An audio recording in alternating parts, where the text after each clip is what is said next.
Secrets of Sardinia, discovering ancient fairy houses, 3 Neolithic tombs revealed.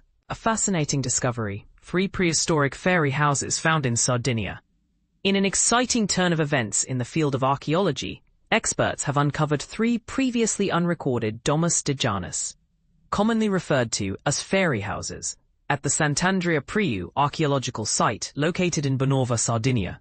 These remarkable rock-cut tombs, designated as Tombs 18, 19, and 20, increase the total number of known hypogea at this site to 20. This discovery significantly enriches our comprehension of Neolithic funerary customs and societal structures in the Mailogu region. The excavation was part of a broader initiative aimed at restoring and expanding the site, overseen by the Ministry of Culture for Sardinia. The newly found tombs are arranged in a striking fan-shaped layout that radiates from the previously excavated Tomb XIII, which is often called the Tomb of the Half. Situated near a prominent rock formation known as the Campanile or Toro, this find illustrates how ancient communities may have selected their burial locations based on both geological features and symbolic significance. Unique features of each tomb. Each of the 3 tombs showcases distinct architectural styles and material characteristics. Tomb 18, the first tomb to be uncovered, it features a sharply defined corridor, or dromos, leading into a square chamber. At the center of this chamber lies a carved hearth with a depression, likely symbolizing the contour. It includes a small external pavilion that opens into a rectangular chamber, which then leads to a rounded, niche-like area. Artifacts found in this tomb include obsidian fragments and ceramic items, such as a small vase believed to have been used in rituals. Tomb XX, the most intricate of the 3, this tomb features 7 chambers branching off from an entrance room.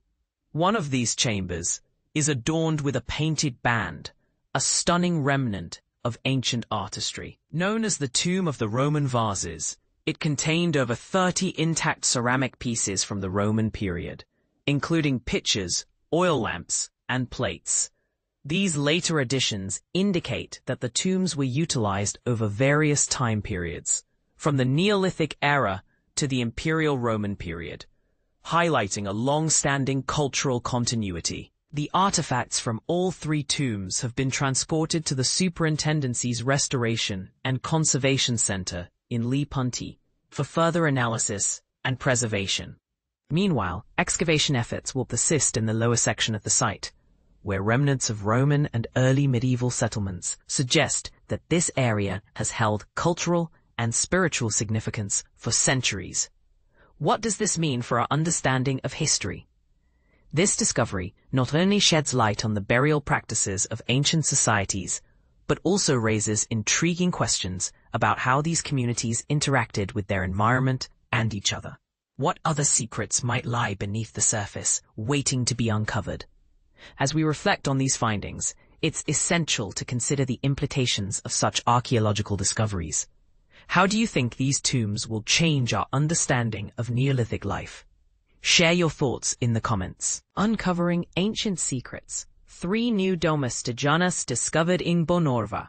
Imagine stumbling upon a hidden portal to the past, where ancient rituals and forgotten stories lie etched into the very rock beneath your feet. That's exactly what's happening in Bonorva, Sardinia, where archaeologists have uncovered 3 new Domus de Janas, mysterious underground tombs that are rewriting our understanding of prehistoric funerary practices. But here's where it gets controversial. These discoveries aren't just about history. They're about how we define cultural heritage in the modern world. And this is the part most people miss. The implications of these findings could spark debates about preservation, tourism, and even the ethics of unearthing sacred sites. Let's dive into the details. The recent excavation at Sant'Andrea Priu, part of the Ministry of Culture's ambitious project to restore and promote the Mailogu region, has revealed 3 new Domus de Janas, 18, 19, and 20, bringing the total number of known hypogea in the area to 20. These tombs, carved into the bedrock, are more than just burial sites. They're intricate symbolic spaces. Think of them as ancient houses of the fairies, as their name suggests, where the living and the dead coexisted through elaborate carvings and ritualistic decorations. The latest additions to this UNESCO World Heritage Site, a title the Domus de Janas earned recently, include artifacts like obsidian fragments, ceramic vases, and even a spindle whorl, offering a glimpse into daily life and spiritual beliefs of the Nuragic civilization. Bonorva itself is a treasure trove of history, home to 2 of the 17 necropolises on the UNESCO list, Sant'Andrea Priu and Sapala Larga. The new tombs were found near a striking rock formation called the Campanile, or Toro, which looms over the valley like a natural monument. The layout of the site is no accident. Tomb XVIII, the first to be explored, features a meticulously carved corridor, a dromos, leading to a central half and multiple chambers. Tomb XIX, smaller but no less fascinating, includes a pavilion-like entrance and a niche-like secondary chamber. Then there's Tomb XX, the most complex of the trio, with 7 interconnected rooms and a painted band, a rare find that's earned it the nickname Tomb of the Roman Vases, due to its trove of over 30 well-preserved ceramic artifacts. What makes this discovery even more intriguing? The artifacts will be restored at the Superintendency's Conservation Center in Lipunti, and the tombs will soon open to the public. But here's a question to ponder. Should these sacred spaces be accessible to tourists? Or does that risk commodifying a culture's spiritual legacy? The project, funded by €2 million from the Ministry of Culture, is part of a broader effort to revitalize the Sant'Andrea Priu, Nuraghe Oes, and Nuraghe Santuantine complex. Key figures like Mayor Massimo D'Agostino and archaeologists Nadia Kanu and Pino Corraine are leading the charge, but the debate over how to balance preservation and public access is far from settled. So what's your take? Do you think these ancient sites should be protected from the public eye? Or does sharing them help keep their stories alive? Share your thoughts in the comments. Let's start a conversation about the past, the present, and what we owe to history. Discover the ancient fairy houses filled with treasures in Italy. In the rugged terrain of Sardinia, Italy, a remarkable discovery has been made. A trio of ancient structures known as fairy houses. Despite nearly 2 centuries of archaeological exploration in this region, these small underground edifices had remained unnoticed until now.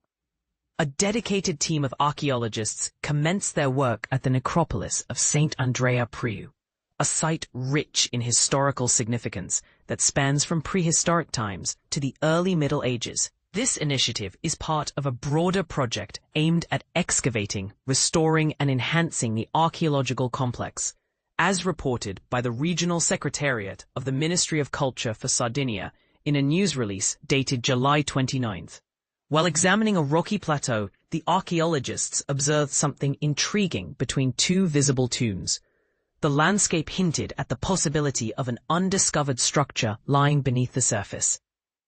Upon further investigation, they began to dig, and what they uncovered exceeded their wildest expectations. 3 Domus di Janas, or fairy houses. According to the Italian Ministry of Tourism, folklore suggests that the Janas were tiny fairies who resided in these rock-carved homes. Legends describe them as enchanting beings who spent their days weaving on golden looms and watching over sleeping children. Some tales even recount encounters with these fairies, who were said to engage in playful activities or conflicts with other mythical creatures like elves and goblins. However, the reality of the Domus de Janas is quite different. These are actually small rock-cut tombs that date back between 5,000 and 7,000 years, reflecting the funerary customs, spiritual beliefs, and social development of Sardinia's prehistoric societies, as noted by the UNESCO World Heritage Convention. These subterranean burial sites are characterized by intricate layouts, symbolic decorations, and figurative motifs. The newly discovered tombs have been designated as Tomb XVIII, XIX, and XX. While specific dimensions were not disclosed, photographs from the excavation suggest that these structures are approximately the size of a child. Tomb XVIII features a corridor-like entrance that leads into a rectangular chamber, which includes a hearth represented by two concentric circles. This main chamber connects to two additional chambers. Excavations around the entrance reveal tools such as pickaxes, obsidian fragments, and a spindle, indicating the tomb's historical significance. Tomb XIX, the smallest of the three, boasts an external pavilion and consists of a central rectangular chamber along with a secondary rounded chamber. Inside, archaeologists discovered a miniature vase and various pottery items, hinting at the tomb's use and the rituals associated with it. Tomb XX stands out as the most intricate of the trio, containing 7 chambers. One of these chambers still retains some decorative paint, while the others house over 30 artifacts from the Roman era, including jugs, plates, and lamps. Images of these ancient Roman artifacts were shared in a Facebook post on July the 28th, showcasing the rich history encapsulated within these tombs. While the exact ages of the newly uncovered fairy houses have not been specified, archaeologists assert that such structures are generally prehistoric and exceed 5,000 years in age. Currently, tombs 18, 19, and 20 are open for public viewing at the necropolis of Sant'Andrea Priu, with ongoing excavation efforts continuing in the area. The necropolis of Sant'Andrea Priu is located in central Sardinia, an island situated off the western coast of Italy in the Mediterranean Sea. This discovery not only enriches our understanding of Sardinia's ancient cultures, but also raises intriguing questions about the intersection of myth and history. What do you think about the legends surrounding the Janas? Are they merely fanciful tales, or do they hold a deeper truth about the beliefs of ancient peoples? Share your thoughts in the comments.